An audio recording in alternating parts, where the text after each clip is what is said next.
From your hometown news leader, this is WTVY News 4 Live at Lunch. Good afternoon, everyone. I'm Bayla Walker, and thank you so much for joining us today for Live at Lunch. Well, who is most convincing and credible to jurors will determine the outcome of a bizarre Geneva County murder trial. It's the second full day of Jason Kersey's murder trial. Will Polston is here to highlight what we heard this morning. Will?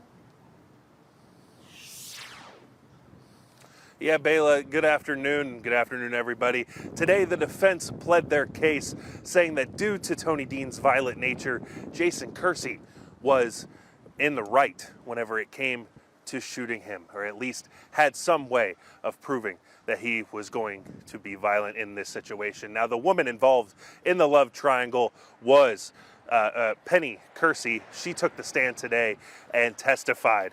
Now, she's told Dean, she talked about Dean and she said that she had told Dean about her intentions to marry Kersey, and that caused him to get angry. She then added that Dean had a history of violence, which led her to believe that whenever he showed up to her property, he was there to hurt both Kersey and herself. Now, the state had said that there was little reaction to the gunfire caught on the dash cam footage of Dean's car, but she claims that that was due to the fact that she was high on methamphetamines.